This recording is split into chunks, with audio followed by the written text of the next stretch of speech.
Hello and welcome back to the Hairy Housewife YouTube channel, you beautiful lot. Now if you haven't guessed from that intro, this video is slightly different from my normal videos, and that's because the Great British weather has been absolutely awful. With my pipes freezing, with it raining, and with it just being far too cold for me to get out and clean a car, I thought, you know what, I've had something sitting there since December that I'll give a cheeky little review. And that is a Pelsee P12 mirror dashcam for your vehicle. Now if you are a regular on my channel, I know this isn't a detailing related product as such.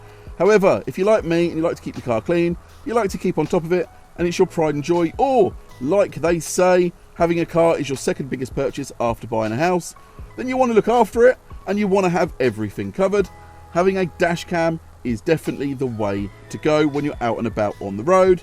I myself had an accident about 2 years ago now, and it was a very nasty accident. Now that accident wasn't my fault, but without dash cams, then there may have been a different outcome for me after that accident. However, with dash cam footage, I was able to prove that it wasn't my fault. Now the dash cam I'm showing you today was sent out to me free of charge. However, if you are looking to buy this dash cam yourself, for the 10-inch version of this dash cam, you'll be looking at paying just under £120. And for the 12-inch version that you see in this video today, you'll be looking at paying just under £140.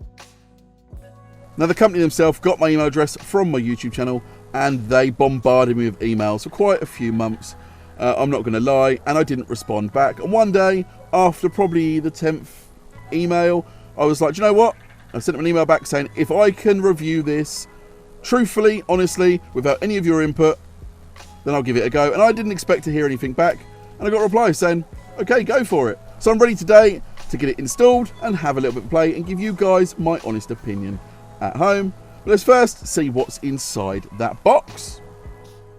Now, as you can see, as I pop the box down, it does feel and look very nice quality. The box itself is a nice little touch, and it shows that some love and care has gone into this. Now, the first thing we take out of the box is the mirror part of the dash cam itself.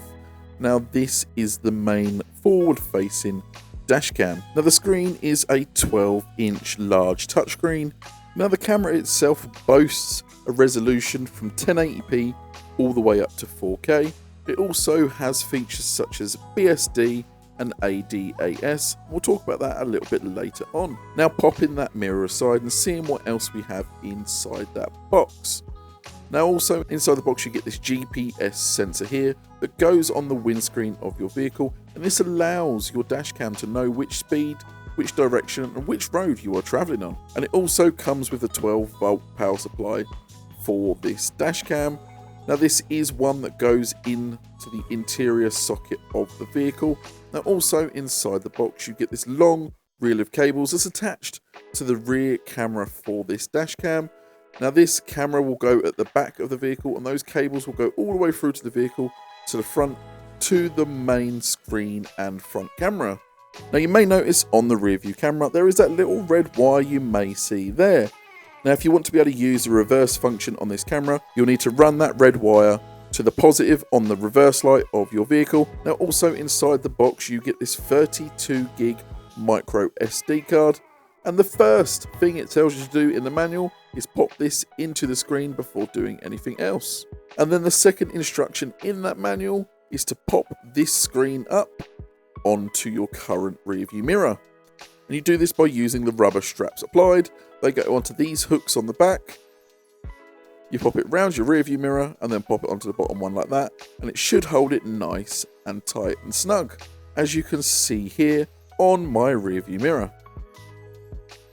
Now, next up in the instruction manual is to unravel all the cable that is connected to that rear view camera. And once you've got it unraveled, just plug it into the main screen, and then we have to route that cable all the way down to the back of the vehicle. So now we have the front dash cam in place. I'm going to run that wiring for that rear dash cam now. I'm not going to bore you with that, because I'm going to run all the wiring down the inside of the roof lining, up the pillars, and hide it all away nicely so there's no cables dangling around. I'm not going to bore you with that because it's going to take some time. So now we have that rear camera installed and ready to go. It's time to finish up tidying up the wiring get it all plugged in, and give it a test. Now, one thing you need to do is adjust the front camera, and all you need to do is just twizzle it around on the front like this, pull off the screen protector, and you're ready to go. Now, one thing I will say, if you are looking to buy a dash cam like this one, or this one in particular, with the rear camera as well, then be aware that you may have to take trim, roof lining down, drill holes. You will have to be technically minded. For me, this took about 2 hours to install, and I know this car inside and out. I've taken this to bits many of times, and for me, it still took around about 2 hours to install. So if you are looking for something like this, then make sure you're technically minded, or you have a professional install it for you, because if you don't know what you're doing, things can go wrong very quickly. You can break trim, you can go through wiring, you can do all sorts of damage if you're not careful. So again, if you're not willing to do that, or you're not sure on how to do it, get a professional to do it, or just buy yourself a standalone dash cam that you plug into a cigarette lighter and stick to your windscreen. That might be a better suited option for you. So there we have it. I've got the front and the rear camera installed, I've got the wiring tidied up, and I've got that GPS module installed as well, which tracks your speed and direction you're traveling in. So now the rear dash cam itself, now it's installed, you hardly know it's there. It looks nice, it looks sleek, and it fits in with the black panel on the back of this Fiat. And the front dash cam itself looks nice, it looks sleek, and it doesn't look out of place, and it doesn't look overly bulky. It actually looks quite nice. Now the mirror function itself does have sort of a tinted look about it.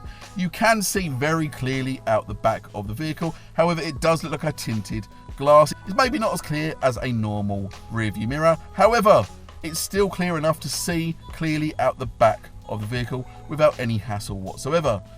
Now let's go ahead and turn the dash cam on and have a quick look at some of the functions it has. Now, while the dash cam is on in mirror mode, all you need to do is tap that button on the bottom to get the screen to turn on. And then all you need to do is swipe that screen to see the front, the back, and then both cameras at the same time. Now, if you touch the bottom of the screen, it pops up this menu here. And if you push the home button and click yes to stop recording, it comes up with the main menu for the dash cam. Now, the first item on the list is dash cam. The second item on the list is smart drive. Now, this is where you'll see ADAS and BSD. Now, ADAS stands for Advanced Driver Assistance System. Now, this is a system to help you with collision avoidance. Now, to use this, you will need to calibrate it first. Now, BSD stands for Blind Spot Detection, and again, before you use this, you will just need to calibrate it in this menu here. Now, next up, you have File Explorer. Now, this is where you'll find all your recorded footage and photos that are saved onto the memory card inside this dash cam. And then you have camera settings, which is self-explanatory. This is all the settings that you can change that are relating to the cameras. And then you have system settings, and again, this is just all the settings you can change for the system itself. Now, one thing I'm sure you're all waiting to see is some footage from this dash cam. So here is the first piece of footage that I've recorded on this. Ignore the date and times, I haven't set that up yet, but you will notice in the top left hand corner you can see vehicle speed and location, and that is from that little GPS sensor that comes with this dash cam.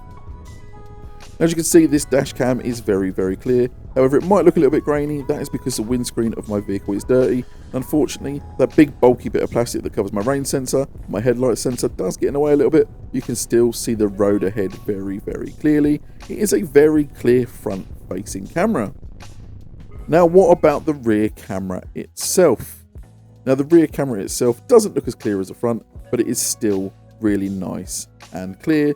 You can see, you can easily make out what vehicle you have behind you, and you can just about make out the number plate on that little minivan behind us.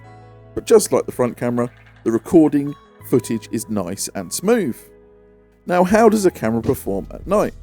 Well, this footage here is about 8 o'clock in the evening. Ignore the time of day, I still haven't set that up yet, and I am in a well lit built up area, and you can see the camera is nice and clear. It does have a little bit more graininess to it, but you'll get that from any camera when it becomes slightly darker. And like I said, I am going through a well lit area, and you can see the camera doing just fine at being nice and clear. Now, as I come out of the well lit area onto a country road, you can see that camera is still nice and clear. However, unlike in the built-up area with the streetlights, you can see there is that big dark area that extends beyond my headlights. Now what about the rear camera? Again, in the built-up area with the streetlights, it is still fairly clear. You can still make out details of vehicles, road signs, walls. You can even make out what those vehicles are on the side of the road. However, once you do come away from that built-up area, that rear camera without any light source is a little bit redundant. The only thing I can really make out is the white reflective stripe in the middle of the road from where the rear tail lights of this vehicle are lighting it up. However, when a vehicle is behind you or a vehicle does come the other way, it does light the camera up nicely and you can see what is going on. However, you do get a bit of glare from vehicles behind you and it is hard to make out what vehicle it is. Now, one other setting this dash cam does have is when you pop your vehicle into reverse, it will switch the camera to the rear setting, but it is a little bit more zoomed in and it does come up with those parking lines there. Now, it will take some setting up to get that camera calibrated just right, to get those lines in the right place. Now, to pop it back to mirror mode, you can leave it for around about a minute and it will turn itself back to mirror mode, or you can push the button underneath and it will turn back to mirror mode like that, and it's safe to go and drive without having the camera on the screen. Now then we have it. That has been this P12 Pelsee interior mirror dashcam with rear dashcam attachment as well. Now what can I say? Well, I can't tell you not to buy it, but I can't also tell you to rush out and buy it. I personally haven't given this a thorough enough test for me to say, yes, go buy it, it's fantastic. It just doesn't feel right me telling you that. However, from my first impressions, this Pelsee interior mirror dashcam feels solid, it feels great quality, and it looks fantastic from this little screen there. I'll be interested to see what the footage is like when I play it back on the computer, and you guys see it on the big screen. But for now, from what I've seen, from what I've felt, from how it's installed, from the quality of the box, from absolutely everything, it does feel like a nice quality item. It does feel solid and it does feel really, really well made. But that being said, a week down the line, it could go bang, the wiring could go wrong, the cameras could go wrong. I don't know, I can't tell you that. So I will come back at a later date and do a more in-depth, updated review on how this performs, on how it is, and would I recommend it then. But for now, this has been the Pelsee P12 interior dashcam. I've been the Hairy Housewife, and I'll see you all again very soon.